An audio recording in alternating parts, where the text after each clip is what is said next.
Have you ever noticed how the heaviest weight in the world is actually a tiny plastic snooze button? You tell yourself you're resting, but you're actually just burying your potential under a blanket of later. Every time you delay the dawn, you aren't just losing an hour, you're losing the war for your own sovereignty. But here's the truth, most productivity gurus are afraid to tell you. It's not that you're lazy. You are failing because you are trying to sprint while carrying a backpack full of stones that don't even belong to you. You've tried every hack and every schedule, yet you still wake up feeling like a ghost. There is a secret window of reality, a 5 a.m. blueprint that buys you 45 extra days of life every single year. But before you can access this sacred silence, you must learn why Thomas, a man who was once socially invisible, had to stop carrying everyone else's expectations before he could finally turn the key to his own destiny. If you feel stuck, it's because there is a hidden reason why your alarm feels like an anchor, and it's not what you think. I will show you exactly what that invisible anchor is in a moment, and how it's secretly draining your bank account while you sleep. Thomas stared at the ceiling as a harsh 9 a.m. sun sliced through the dusty blinds. His hand moved like a heavy anchor, slamming the snooze button for the 4th time. That little click didn't feel like a victory. It felt like a final, quiet surrender. You know that hollow ache in your chest when you realize the day is already half gone. It's the ghost of the morning, whispering that you've traded your sovereignty for a nap. But here is the part Thomas didn't understand yet. He wasn't just tired from lack of sleep. He was exhausted because he was waking up into a life cluttered with the stones of other people's opinions and past failures.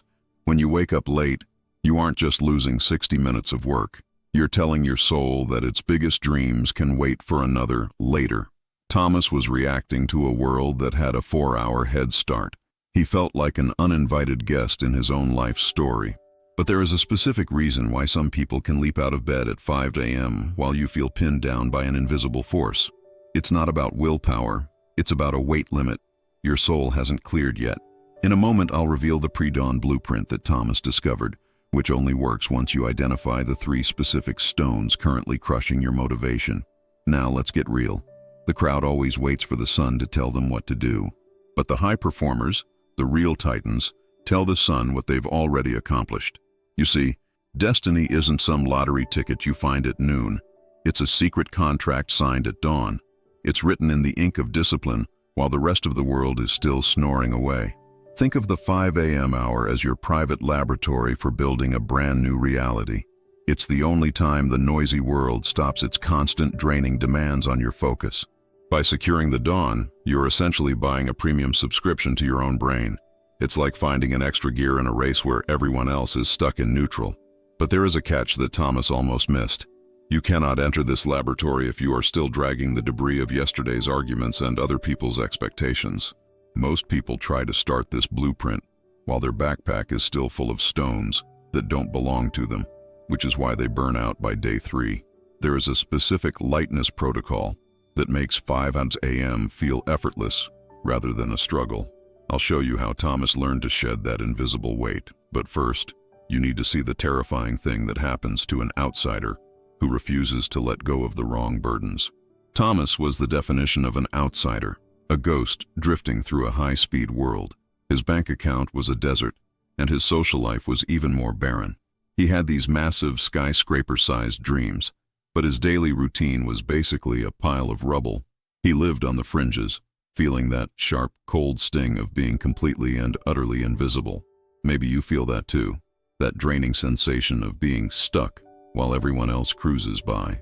But see, Thomas's real problem wasn't a lack of smarts or bad luck. His true poverty was emotional. He was spending his most valuable mental capital on carrying the expectations of people who didn't even care about him. He sat in his cramped studio apartment, the flickering light bulb buzzing like an angry insect. He was emotionally overdrawn because he hadn't made a single deposit into his own growth. Without a solid morning structure, you're just a leaf blowing in someone else's storm. But why is it so hard to build that structure? It's because Thomas was trying to build a fortress on top of quicksand, the quicksand of unnecessary burdens. In a moment, the final door is going to slam shut on Thomas, and he will be forced to face the one heavy stone he never knew he was carrying. If you don't identify yours, the same door will eventually close on you too. The phone call didn't just vibrate, it felt like a physical blow to Thomas's solar plexus. His last-ditch job application, the one he'd pinned every single prayer on, was a flat no. He stood in the rain, the cold water seeping into his worn shoes like a bitter realization. We've all been there, haven't we? When the universe finally stops giving you one more chance. Thomas realized that his later had finally run out of runway. He looked at his life like a spreadsheet where every single column was bleeding bright red. He had been waiting for a hero to save him, forgetting he was the one holding the pen. But here is the truth he was forced to face in the rain. You cannot write a new story when your hands are full of the heavy stones of the past. He was vibrating on a frequency of desperation, and the world was just reflecting that back. If you don't change the internal signal, the external broadcast will always remain the same static. Thomas was drowning because he was trying to swim while clutching onto stones that weren't even his to carry. The guilt of disappointing others and the weight of roles he was never meant to play. He looked at the clock, 3 a.m., the hour where the desperate weep and the wise prepare.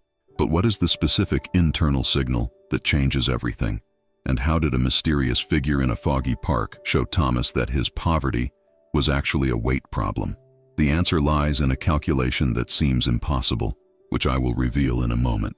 The park was draped in a ghostly silver fog that clung to the damp morning grass. At 5:15 a.m., the world is a blank canvas, untouched by the day's messy fingerprints.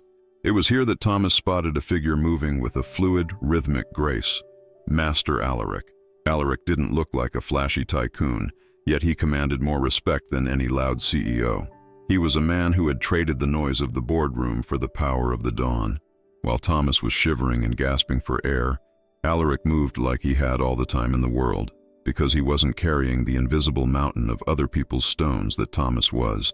"You look like a man who's been running a race in a hall of mirrors," Alaric remarked. He didn't offer Thomas money to fix his burning financial fires. Instead, he offered a truth far more valuable. The world ignores you because you ignore yourself when it matters most. The first light. But then, Alaric said something that changed everything. He told Thomas that the silence isn't just about waking up. It's a filtration system to remove the weights that aren't yours. "If you don't learn to set down the stones you were never meant to carry," Alaric warned, "the 5 a.m. hour will just be a longer version of your current prison." What did Alaric mean by a filtration system? And how does a simple mathematical calculation prove that Thomas was actually living a shorter life than the men of the dawn? The 45-day secret is about to be revealed, and it's the most logical reason you've ever heard to change your life. Alaric pulled out a small leather-bound notebook as the first birds began their morning song. "Thomas, most people are playing a game with only 12 months on the calendar," he whispered, "but there is a hidden layer to reality that only the early risers have the keys to unlock. Let's crunch the numbers. 3 extra hours every single morning equals 21 hours a week. That adds up to over 1,000 hours a year of pure, focused progress. In the world of the 5 a.m. Club, that equates to 45 full days of waking consciousness every single year. While your rivals are stuck in 2026, you're already operating deep into the next year. While they live 12 months, you will effectively live 13 and a half. Alaric smiled. But here is the mathematical trap. Most people use those 45 extra days to carry 45 extra days of stress, worry, and other people's problems. It's like being a sprinter in a race where everyone else is in lead boots, but you choose to carry a bag of heavy stones just to fit in. Thomas realized the logic was unassailable, but he still felt a chill. He understood the math of time, but he didn't yet understand the math of weight. Knowing the math is one thing, building the actual machinery to sustain it is another. Alaric was about to reveal a system called the Outsider's Hour, but he warned Thomas, "If you don't use the first 15 minutes to drop the stones of your past, the extra 45 days will eventually crush you." I'll show you the exact 3 steps of this system in a moment, and one of them involves a digital iron curtain you've likely never heard of. Alaric laid out the Outsider's Hour like a map to a buried treasure chest. From 5 to 6, Thomas would forge his mind through silence and a journal. Then, for 2 solid hours, he'd build his skill bastion, mastering high-value skills like strategic writing or coding while the world snored away. Rule number 1, Alaric warned, you must build a digital iron curtain around your dawn. That means no scrolling, no emails, and no quick checks of the news. Why spend your precious currency on someone else's highlight reel? Treat your phone like a deactivated landmine. But here is the secret step, Alaric whispered. The outsider's hour only works if you perform the mental unloading. Most people fail because they use their journaling time to list their anxieties instead of releasing them. You must learn to distinguish between your responsibilities and the stones that belong to others. If you don't, your skill bastion will be built on a foundation of exhaustion. Alaric called this the sacrifice of the flesh, using 15 minutes of movement to tell the body that the spirit is in charge. Thomas finally held the tools to rebuild his life, but he didn't realize that his own biology was about to launch a full-scale mutiny. Why does your brain fight you the hardest right before a breakthrough? And what is the Day 4 phenomenon that stops 90% of people from ever reaching sovereignty? We are about to enter the journey of agony. The first week felt like a full-scale war between Thomas and his own stubborn biology. When that 4:55 a.m. alarm shrieked, his brain begged for the snooze anesthetic like a drug. The cold air hit his skin like a physical attack, and he felt more alone than ever before. It's easy to feel like a fool when you're shivering alone in the dark. You might start thinking you aren't wired for this kind of discipline. But Thomas realized the agony wasn't a sign of failure. It was the sound of his old burdened self dying. His brain was fighting to keep the stones it had carried for years because, as heavy as they were familiar. But then, right around Day 4, something shifted in the absolute velvet silence. Instead of a worry or a complaint, a sudden, sharp idea pierced through the mental static. It was the first sign that his inner observer was waking up. Thomas discovered that once you stop fighting for the right to stay miserable and heavy, the morning stops being an attack and starts being an ally. What was that sharp idea? It was a realization about a specific emotional leak that was keeping him poor. Most people never reach Day 4 because they don't know how to silence the specific ghost that whispers at 4:55 a.m. I'm going to show you how Thomas silenced that ghost and finally began the harvest of results that changed his tax bracket forever. Because of those extra 45 days, Thomas began to see patterns others completely missed. While his peers were still wiping sleep from their eyes, he had already mastered advanced coding. The outsider was gone, replaced by a specialist who moved with surgical, quiet precision. Think about it. 1,000 hours of deep work is the difference between a hobby and a career. By 8:12 a.m., Thomas had already finished his highest value tasks. He was effectively getting a week's worth of progress done by the time others finished lunch. That's the secret weapon that turns a struggling freelancer into a high-demand authority. 6 months later, he stood in a high-rise apartment, watching the city lights fade. A single contract on his desk paid more than his previous 2 years of scrambling combined. He looked at the clock, 5:01 a.m., and felt a profound, kingly sense of ownership. But the real transformation wasn't the money. It was the lightness. He realized that most people are poor because they are trying to climb the mountain of success while carrying the stones of guilt, people-pleasing, and past trauma. Thomas had become the undisputed master of his time because he finally mastered the art of dropping what wasn't his. The sacred silence was now his sanctuary where he built his new empire. But there is one final step Thomas took to ensure this success wasn't just a fluke. It's a digital contract with the future that I'm about to share with you. A challenge that will force you to decide if you are a master or a ghost. Thomas stood at his window, the dawn breeze cooling the skin of a sovereign man. The snooze button, once his daily tombstone, was now a relic of a life he barely recognized.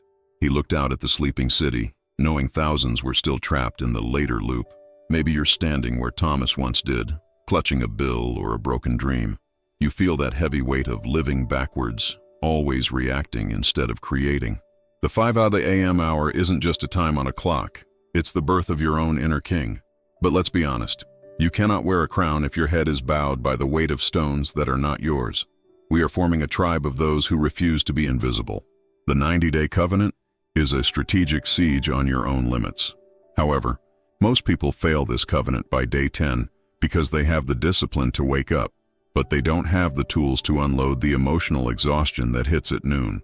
If you want to ensure your day 1 isn't followed by a day 2 failure, you need to understand the hidden mechanism of lightness.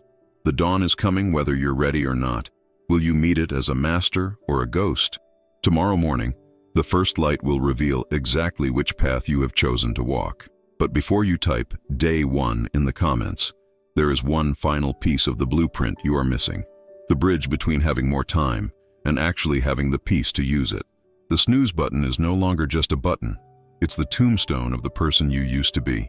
We've seen how Thomas transformed from a desperate outsider into a sovereign man by reclaiming the dawn and gaining 45 extra days of life. But there is a final truth you must face before the sun rises tomorrow. Thomas didn't just wake up early. He learned how to stop carrying the psychological burdens that make waking up feel like an attack. You see, many of the stories you hear here aren't just stories. They reflect the invisible weight you may be carrying every day. If you're tired of holding pain, responsibility, and guilt that were never yours, I created an ebook called The Weight of Stones That Are Not Yours. It's for those who want to let go, set boundaries, and live with more lightness, the kind of lightness Thomas needed to build his empire. This is the lightness protocol we discussed. The only way to ensure your 5 a.m. ritual doesn't lead to burnout is by learning to drop the baggage of others. To help you seal this covenant, I'm including 2 essential bonuses. Bonus 1, learning to let go, to ensure you don't pick those stones back up when life gets loud. Bonus 2, when saying no is an act of self-love, the ultimate defensive tool for your digital iron curtain. This isn't just a purchase, it's a digital contract with your future self that the old, burdened version of you is officially dead. The link is in the description and in the pinned comment. The dawn is coming in just a few hours. Will you be there to meet it with light hands? Or will you let your destiny sleep under the weight of stones that aren't yours? Choose sovereignty. Type Day 1 below, get your guide, and we will see you in the silence at 5 sharp.